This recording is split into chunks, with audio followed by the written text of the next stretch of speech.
Good morning everybody. सो आज हम लोग स्ट्रेट लाइंस का अगला भाग कंटिन्यू करेंगे। उसमें हम देखेंगे जनरल इक्वेशन, जो जनरल फॉर्म होता है स्ट्रेट लाइन का, उसको हम कैसे अलग अलग फॉर्म में जो हम अभी तक सीखे हैं उसमें कैसे कन्वर्ट कर सकते हैं। सो जनरल फॉर्म क्या होता है? जनरल फॉर्म होता है स्ट्रेट लाइन का ये x plus b y plus c equal to 0, linear combination in x and y, इस टाइप से होगा। यहाँ ए बी सी होता है कॉन्स्टेंट्स, ये है कॉन्स्टेंट्स, और एक कंडीशन है कि A B both can not be 0 together. ठीक है। सो एक को एटलीस्ट, एक्स और वाई का जो कोएफिशिएंट है इनमें एक को एटलीस्ट नॉट इक्वल टू 0 होना पड़ेगा, क्योंकि अगर दोनों ही इक्वल टू 0 हो जाए तो क्या होगा, सी इक्वल टू 0 बन जाता है। सो एक्स एंड वाई दोनों में से कुछ रहेगा ही नहीं, कांस्टेंट इक्वल टू 0 बन जाता है ऑलवेज, जो कि इनकरेक्ट है, वो हो नहीं सकता। सो ए और बी में से एक को एटलीस्ट नॉट इक्वल टू 0 रहना पड़ेगा।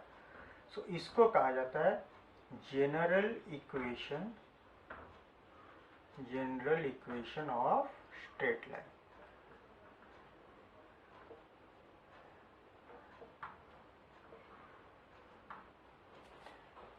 अब इसको पहले देखते हैं स्लोप इंटरसेप्ट फॉर्म में कैसे हम लोग चेंज कर सकते हैं। स्लोप इंटरसेप्ट फॉर्म का जो फॉर्मेट था वो था ये y equal to m x plus c. अगर इस c को इस c से अलग करना है तो c की जगह बस कांस्टेंट का नेम ही तो चेंज होता है, इसको k अज्यूम कर लेते हैं। फॉर्मेट होता है ये। अब इसको इस फॉर्मेट में लाने के लिए हम क्या करेंगे, सिंपली यहाँ से y का वैल्यू निकालेंगे। सो बी वाई इक्वल टू क्या होता है, माइनस एक्स माइनस सी, इन दोनों को उस साइड राइट साइड में हमने ट्रांसफर किया। सो y इक्वल टू क्या आया, minus a by b into x minus c by b. Minus a by b, a b constant है, so minus of a by b को हम एज्यूम करते हैं सम वैल्यू कांस्टेंट, या हम ऐसे इन दोनों को कंपेयर करके कह सकते हैं this is equivalent to slope and this is minus c by b equal to k. So slope हो गया minus a by b and intercept is, intercept मतलब y intercept is this. So हमने y equal to m x plus k format में general equation को change कर दिया। ठीक है। सो ये है एक formatting from general to slope intercept. अब हम जाएंगे दूसरे फॉर्मेट में। मैंने पहले डिस्कस किया था कि एक फॉर्मेट से हम किसी भी दूसरे फॉर्मेट में, स्ट्रेट लाइन के फॉर्मेट में जा सकते हैं। जस्ट अलग अलग फॉर्मेट है, but equation at the core equation is same. सब सारे फॉर्मेट एक ही स्ट्रेट लाइन को पॉइंट करते हैं। सो यहाँ पे अब नेक्स्ट फॉर्मेट में जा रहे हैं, जो कि है इंटरसेप्ट फॉर्म। इंटरसेप्ट फॉर्म क्या होता है, पहले उसे रिकलेक्ट करते हैं हम। Intercept form is what? Intercept form होता है इस तरह का, जो हमने पिछले लेक्चर्स में देखा था, x by a plus y by b equal to 1, इस टाइप का होता है। यहाँ पे एक सेट इस टाइप का हमने ड्रॉ किया था फिगर, जिसमें a जो x के नीचे जो a है दैट वैल्यू कॉमा 0, ये x इंटरसेप्ट था, और इसे कहा जाता है y इंटरसेप्ट। तो y कोऑर्डिनेट ये बना। तो एक स्ट्रेट लाइन a,0 में x एक्सिस को, 0,b में y एक्सिस को इंटरसेक्ट करता है। सो ये है इंटरसेप्ट फॉर्म। अब इसको अगर इस फॉर्मेट में लाना है तो हम क्या करेंगे, इसको अगर इस फॉर्मेट में लाना है तो हम पहले लिखेंगे ax plus b y equal to minus c. So अब x बाई a को नीचे ला के हम लिख सकते हैं ऐसे, x by minus c by a plus y by minus of c by b, this is equal to 1। क्योंकि हमें राइट साइड में 1 लाना है तो हमने माइनस सी से बोथ साइड डिवाइड किया, तो यहाँ माइनस सी आया डिनोमिनेटर में, और a को भी नीचे किया क्योंकि हमें ऊपर सिर्फ ओनली x चाहिए, x और y। सो इसको हम कंपेयर करके a जो एक कांस्टेंट है वो वैल्यू अगर हम ऐसे एज्यूम करते हैं, देखो फॉर्मेट आ गया, देखो फॉर्मेट आ गया हमारा, बट यहाँ पे क्या है, वैल्यू देखने में थोड़ा कॉम्प्लेक्स टाइप का लग रहा है, बट सी ए कांस्टेंट है, तो अल्टीमेटली माइनस सी बाई एक कांस्टेंट वैल्यू है, और ये भी माइनस सी बाई बी भी एक कांस्टेंट है। सो वो कांस्टेंट और ए और बी दोनों एक ही हो सकते हैं, कोई दिक्कत। यहाँ पे x के नीचे कांस्टेंट, y के नीचे कांस्टेंट, तो यहाँ भी कांस्टेंट आ गया। तो इस फॉर्मेट का equivalent format in intercept form ये होता है, ठीक है। अब नीचे क्या है वैल्यू वो हमें जरूरत नहीं है देखने का, वो डिपेंड करता है ओरिजिनल इक्वेशन क्या है उसके ऊपर डिपेंड करके ये वैल्यू आता है। But x by constant plus y by constant equal to 1, इस फॉर्मेट में हमने इसको कन्वर्ट कर लिया है। So that's sufficient. सो हमने जनरल इक्वेशन को दो फॉर्मेट में ट्रांसफर किया। अब तीसरा फॉर्मेट देखते हैं, नॉर्मल फॉर्म में हम कैसे ट्रांसफर कर सकते हैं। याद रखना होगा कि नॉर्मल फॉर्म में कन्वर्ट करना जनरल इक्वेशन को, ये थोड़ा सा टफ होता है, थोड़ा सा टफ, ठीक है। हमें यहाँ क्या करना होगा, हमारा पहले नॉर्मल फॉर्म उसको रिकलेक्ट करते हैं। क्या था फिगर, सोचो नॉर्मल फॉर्म में क्या था, ओरिजिनल स्ट्रेट लाइन का कोई वैल्यू नहीं दिया हुआ था, नॉर्मल का लेंथ p और उसका इंक्लिनेशन अल्फा दिया हुआ था, इक्वेशन था x cos alpha plus y sin alpha equal to p, ये था इक्वेशन। सो हम एज्यूम करते हैं इसका इक्विवेलेंट इक्वेशन ये है, ठीक है, इसका इक्विवेलेंट नॉर्मल फॉर्म दिस, हम ये सोच लेते हैं। सो इसको हम माइनस पी इक्वल टू 0 करके लिख लिए। अब क्या करेंगे हम, दोनों फॉर्म सेम है ना, दोनों फॉर्म ये और ये दोनों सेम है। सो दोनों स्ट्रेट लाइन का इक्वेशन सेम होने से क्या होता है, x का कोएफिशिएंट बाई इधर x का कोएफिशिएंट इक्वल टू इसका y का कोएफिशिएंट बाई इसका y का कोएफिशिएंट इक्वल टू इसका कांस्टेंट टर्म बाई इसका कांस्टेंट टर्म, ये होता है। सो कॉस अल्फा क्या निकला, इन दोनों से कॉस अल्फा क्या मिलता है, माइनस पी ए बाई सी, इन दोनों से साइन अल्फा क्या मिलता है, माइनस पी बी बाई सी। यहाँ से हमें क्या चाहिए, कॉस अल्फा का वैल्यू, और देखो पी हमने एज्यूम किया है और अल्फा भी, ये दोनों एजम्पशन में है, या ये इक्वेशन एज्यूम किया है हमने, तो अल्फा और पी सब एजम्पशन का पार्ट है। तो अब हम क्या करेंगे, ये दोनों को स्क्वायर करके ऐड करो। सो क्या होता है, हमें क्या है, दोनों अननोन है, दो अननोन है अल्फा और पी, ये दोनों इक्वेशन में अल्फा पी दो अननोन है, तो दोनों में से हमें सिर्फ एक रखना है, एक को हटाना है। सो तो हम क्या कर सकते हैं, यहाँ पे 1 by c square, p square भी कॉमन चला गया, so a square plus B square हो गया, दिस इज 1, ये 1 हो गया। So p square by c square into a square plus B square equal to 1, तो यहाँ से p का वैल्यू निकालेंगे आप, p का वैल्यू जो अननोन है उसका value, p is c square उधर चला गया, a square plus B square नीचे इधर आ गया, सो इसका रूट होगा प्लस माइनस, p का वैल्यू मिल गया, ठीक है। p इज, देखो ए बी सी के फॉर्मेट में ही हमें p का वैल्यू मिल गया, वही हमें चाहिए क्योंकि ए बी सी हमें पता है, ये तो हमने एज्यूम किया है ना, हमें ए बी सी का वैल्यू पता है, इसको हमने एज्यूम किया है, तो पी को और अल्फा को कैलकुलेट करना पड़ेगा। पी को हमने कैलकुलेट कर लिया ए बी सी के फॉर्म में, ठीक है। अब हमें कैलकुलेट करना पड़ेगा अल्फा, तो कॉस अल्फा में इसको पुट कर देते हैं, ठीक है। सो क्या करते हैं, तो कॉस अल्फा में उसको पुट कर देंगे, तो क्या मिला, कॉस अल्फा क्या मिला, पी को पुट कर दिया तो हुआ प्लस माइनस ए सी, और सी कैंसिल हो गया, सी को अगर पुट किए तो सी कैंसिल हो गया, क्या है a by root over of A square plus B square. वैसे ही साइन अल्फा का जब कैलकुलेट करेंगे हम, पी में यहाँ पे पुट कर दिया हमने सी बाई दिस, तो सी कैंसिल हो गया, सी बाई पुट करेंगे तो सी गया, बी बाई रह गया, b by root over of A square plus B square. So अब हमारा जो इक्वेशन था, इक्वेशन हमने क्या एज्यूम किया था, x cos alpha plus y sine alpha equal to p, हमने ये एज्यूम किया था। तो उसमें अगर हम वैल्यूज को पुट कर दें तो क्या होगा, कॉस अल्फा, सो एक्स कॉस अल्फा बनता है, कॉस अल्फा ऐड कर इसको यहाँ पुट करते हैं तो आता है a by root over of this into x, तो कॉस अल्फा इंटू एक्स हो गया। अब y sine alpha, sine alpha में क्या था, बी बाई दिस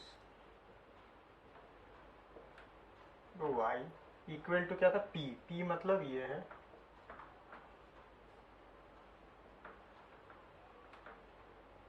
दिस। सो ये बना हमारा एक्चुअल में इस इक्वेशन का नॉर्मल फॉर्म, ठीक है। सो यहाँ पे एक चीज हमें ख्याल रखनी है कि ये जो P है ये वाला पोर्शन, तो P क्या है, लेंथ है, लेंथ क्या होगा, that will be always positive. So यहाँ पे सपोज C अगर नेगेटिव है तो हम माइनस साइन लेंगे, इसको पॉजिटिव बनाएंगे, राइट हैंड साइड हमें ऑलवेज पॉजिटिव बनाना है, ये कॉरेस्पॉन्डिंगली जो बनेगा। अगर हमको प्लस P का अगर प्लस वैल्यू, C अगर पॉजिटिव है तो इसका मतलब प्लस साइन लेने से P का वैल्यू पॉजिटिव हो रहा है, अगर C नेगेटिव है तो माइनस साइन लेंगे ताकि P को पॉजिटिव बना सके। सो कॉरेस्पॉन्डिंगली अगर P प्लस, यहाँ प्लस लेते हैं तो ये दोनों भी प्लस हो जाएंगे, यहाँ माइनस साइन लेते हैं P का वैल्यू में माइनस लेते हैं तो ये दोनों भी माइनस होंगे। सो वैसे हमें साइन को एप्रोप्रिएटली सिलेक्ट करना है। अब हमें लगेगा कि अगर हमें कहा गया कि नॉर्मल फॉर्म में कन्वर्ट करो तो बहुत टफ है, टफ नहीं है, ये हमने नॉर्मल फॉर्म को डिराइव करके कंप्लीटली कन्वर्ट करके शो किया है। बट अगर इजी फॉर्मूला के हिसाब से देख के, किसी इक्वेशन को देख के अगर हमें बनाना हो नॉर्मल फॉर्म तो ऐसे करेंगे, उसको पहले ऐसे लिख लो, एक्स वाई और कांस्टेंट उधर। अब एक्स का कोएफिशिएंट और वाई का कोएफिशिएंट जो है उसका स्क्वायर को ऐड करके उसका जो रूट ओवर है, root over of A square plus B square बनता है, उससे डिवाइड कर दो बोथ साइड, बस और कुछ नहीं चाहिए।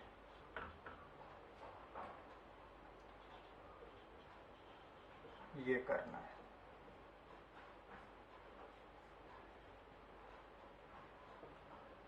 लेकिन यहाँ पे माइनस है, हम प्लस माइनस एज्यूम करेंगे क्योंकि डिपेंड करता है कि यहाँ प्लस लेना है या माइनस लेना है, वो डिपेंड करता है। तो हम प्लस माइनस रूट ए स्क्वायर प्लस बी स्क्वायर, इससे बोथ साइड अगर डिवाइड कर देंगे जनरल फॉर्म को तभी नॉर्मल फॉर्म आ जाता है।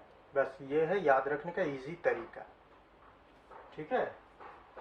सो ये वाला हमें ठीक से ख्याल रखना पड़ेगा। सो अब कौन सा फॉर्म आता है, स्लोप इंटरसेप्ट हो गया, इंटरसेप्ट फॉर्म हम देख चुके हैं, उसके नॉर्मल फॉर्म देख चुके हैं, यही मेनली है।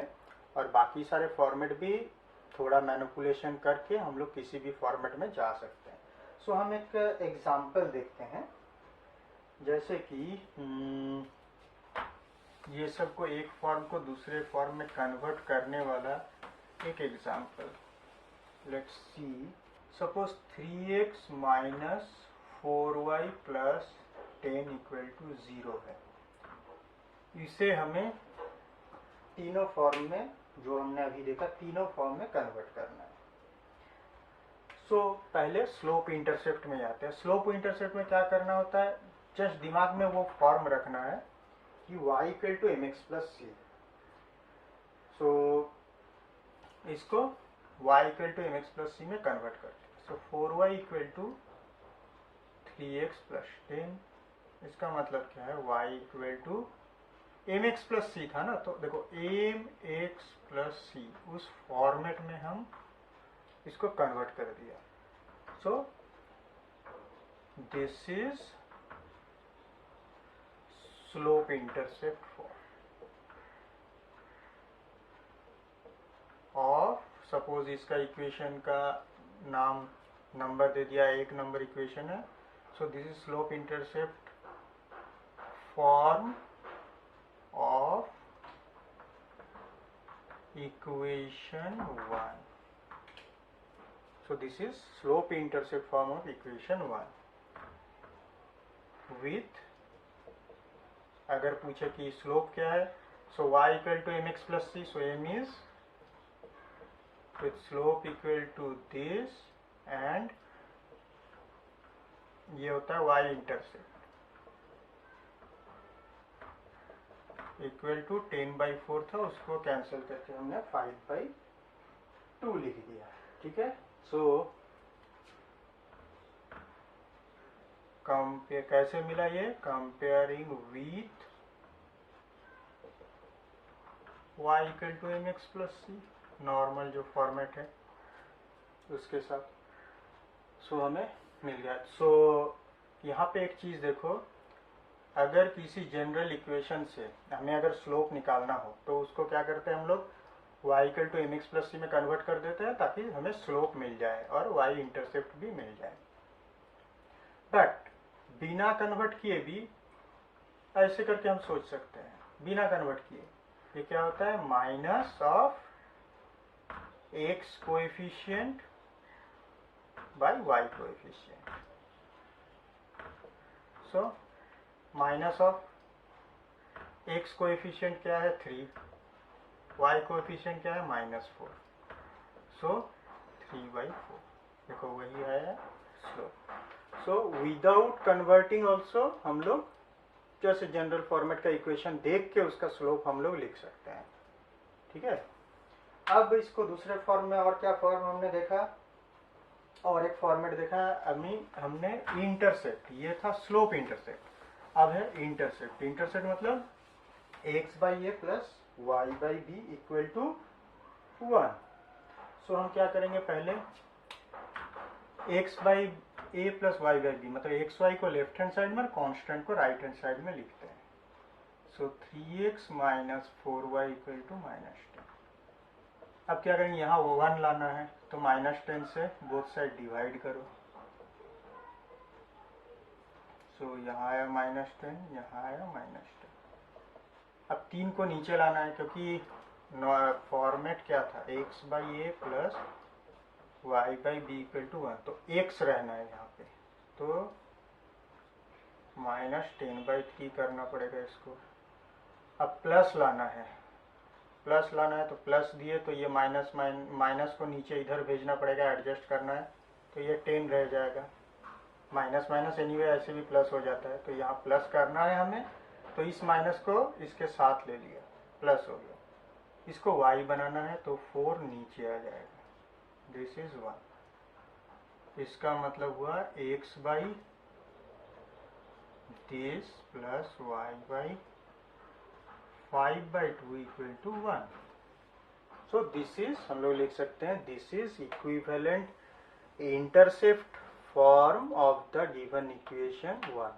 एक नंबर में जो इक्वेशन है जनरल फॉर्म, उसका इक्विवेलेंट फॉर्म है इन इंटरसेप्ट फॉर्म। ठीक है, अब हमें पता है, अगर कहे कि इसका एक x इंटरसेप्ट और y इंटरसेप्ट बताओ क्या होता है, तो क्या होता है, comparing with this, we can say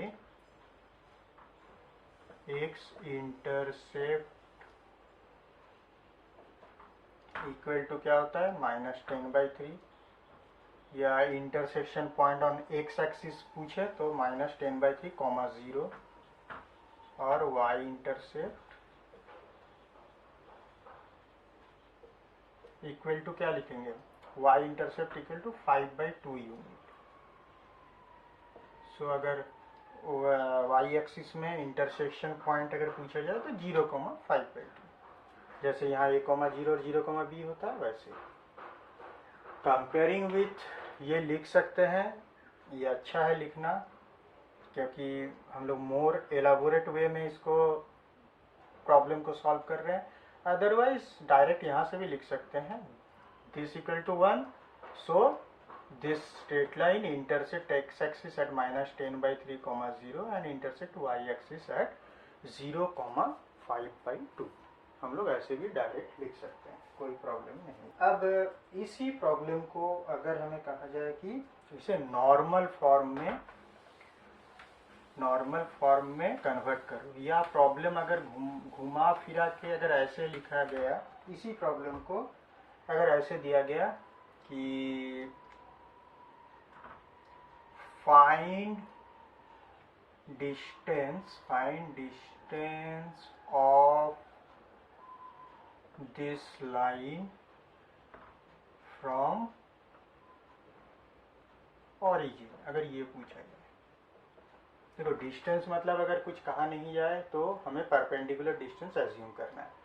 अब हमें पता है कोई भी स्ट्रेट लाइन का अगर परपेंडिकुलर डिस्टेंस हमें देखना है, ये समझो स्ट्रेट लाइन है, दिस इज ए बी है स्ट्रेट लाइन, इसका परपेंडिकुलर डिस्टेंस ऑरिजिन से, ये फिगर हमें नॉर्मल फॉर्म के साथ एक सिमिलरिटी मिल रही है इस फिगर की। सो हम क्या करेंगे ना, ए बी को अगर हम नॉर्मल फॉर्म में कन्वर्ट कर लेते हैं, x cos alpha plus y sine alpha p, तो ये पी जो है ना, ये पी यही होता है ऑरिजिन से स्ट्रेट लाइन का परपेंडिकुलर डिस्टेंस। तो हम इसको क्या करते हैं, बेटर है इसको नॉर्मल फॉर्म में कन्वर्ट कर दो, तब डायरेक्टली जो राइट साइड वाला जो कांस्टेंट है वही होगा डिस्टेंस। तो डिवाइडिंग बोथ साइड क्या करेंगे, जनरल इक्वेशन को, जनरल फॉर्मेट को हम डिवाइड करेंगे, dividing both side by plus minus of A square, जो हमने डिस्कस किया था, ए स्क्वायर प्लस बी स्क्वायर से डिवाइड करना है। सो इक्वल टू क्या आता है, this is 5r। So plus minus 5 से हम डिवाइड करेंगे प्लस माइनस 5 से बोथ साइड, तो क्या मिलता है 3y plus minus 5 minus 4y, sorry x नहीं लिखा, plus minus 5 equal to -10 plus minus 5। Implies क्या होता है, इस साइड को लेके हमारा हेडेक ज़्यादा नहीं है, इसको माइनस प्लस कर देते हैं, इस माइनस को इधर ला के यहाँ प्लस माइनस रहा, equal to 10/- plus. In normal form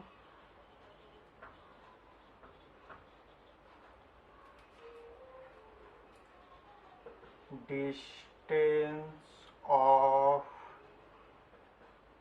straight line from origin is, अब इसमें से जो वैल्यू कैलकुलेशन में पॉजिटिव हो रहा है उसको हम एज्यूम करेंगे, अदरवाइज इसको लिख दो मॉड ऑफ जो है उसका this, so minus plus 5 2 unit हो गया। या हम यहाँ पे लिखेंगे this is the normal form of this equation, so the distance from the origin of this straight line is always positive, so we will consider plus sign at the right hand side, so correspondingly left hand side signs are adjusted, ठीक है। सो adjust करने के बाद क्या होता है, बस हर एक चीज को हमें रीजन देके लॉजिक देके लिखना होता है, समझाना होता है। सो इधर क्या लेना होता है, ऊपर नीचे वाला साइन लेना होगा हमें, नीचे वाला। सो इधर भी होगा नीचे वाला साइन, इधर होगा नीचे वाला साइन, -5 नीचे।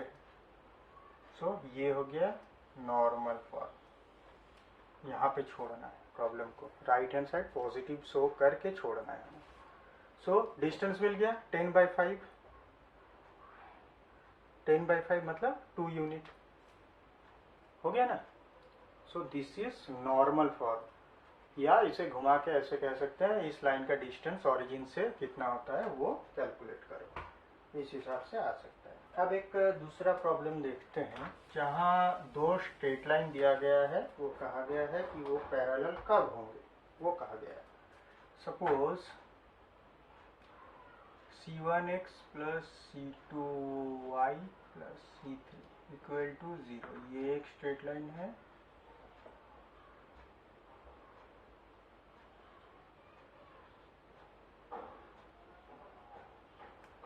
ये दो स्ट्रेट लाइन,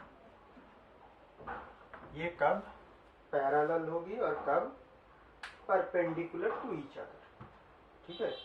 ये हमें शो करना है। सो हम क्या करेंगे, पैरेलल होने से क्या हमें कंडीशन पता है कि दोनों का क्या होता है, दोनों का स्लोप सेम होता है। तो इसका स्लोप क्या है, पहले इसको हम स्लोप इंटरसेप्ट में कन्वर्ट करते हैं।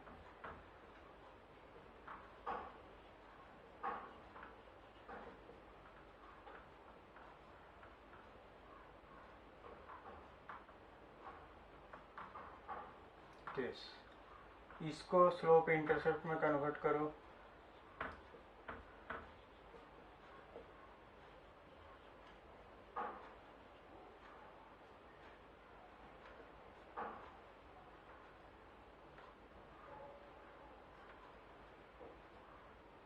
so when the equations are parallel to each other, मतलब straight lines are parallel to each other, मतलब equation have same slope. So when lines are parallel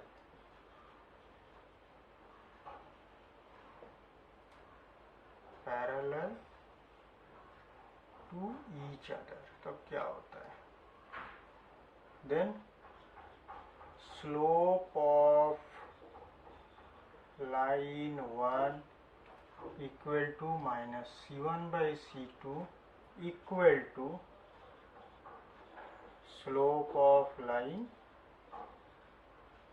2 equal to minus d1 by d2. That implies c1 by c2 equal to d1 by d2. तो ये है condition for these two lines to be parallel. Parallel तभी होगा जब, अब क्या है, ये तो एक कंडीशन निकल के आ गई। अब यहाँ से अब तब हम जनरल जो फॉर्मेट है उसको देख के भी अब हम बता सकते हैं कि दोनों लाइन पैरेलल कब होगी, जब c1 by c2, या इसको हम ऐसे भी लिख सकते हैं, इसको जस्ट थोड़ा चेंज अगर कर दें, c1 के नीचे d1 को लिख दिया, इसको यहाँ और इसको यहाँ ट्रांसफर कर दिया, बस। सो इसका मतलब c1 by d1 equal to c2 by d2, माने फर्स्ट दोनों इक्वेशन का x कोएफिशिएंट का ratio equal to y coefficient का रेशियो। x कोएफिशिएंट का रेशियो क्या है, c1 by d1, y coefficient का रेशियो c2 by d2। अगर दोनों इक्वल होता है then lines are parallel to each other, ठीक है। अब हमें चाहिए परपेंडिकुलर होने का कंडीशन, कब परपेंडिकुलर टू ईच अदर हो। So lines are perpendicular to lines are perpendicular to each other when slope of line 1 into slope of line 2 equal to -1। वो कुछ नहीं है, यहाँ अगर इसको हम लोग m1 एज्यूम करें, इसको हम अगर m1 एज्यूम करें, इसको m2 एज्यूम करें, तो क्या होता है m1 m2 इक्वल टू -1। सो वही हमने लिखा है m1 m2, वो मतलब वेरिएबल को इंट्रोड्यूस यहाँ नहीं किया है, हमने जस्ट टेक्स्ट फॉर्मेट में वो कंडीशन लिख दी है m1 m2 -1। अब m1 is what, minus of c1 by c2 into minus of d1 by d2 that is equal to -1। So इसका मतलब हुआ c1 d1 by c2 d2 equal to -1। That means c1 d1 equal to minus c2 d2। यहाँ भी छोड़ सकते हैं, यहाँ भी सिंप्लीफाई करें तो कभी कभी अगर प्रूफ करने दे इस फॉर्मेट में वो भी ला सकते हैं।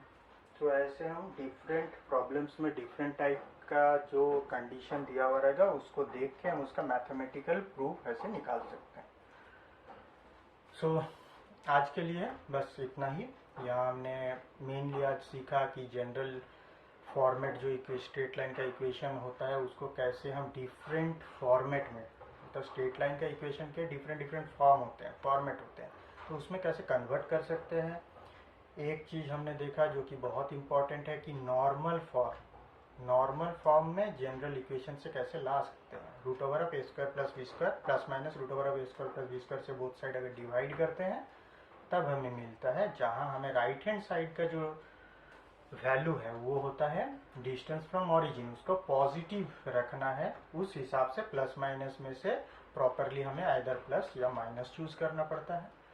सो उसके बाद हमने कुछ 2-3 प्रॉब्लम्स भी देखे ताकि इसी कॉन्सेप्ट को थोड़ा बेटर हम समझ पाए। ठीक है, आज के लिए बस इतना ही। Thank you.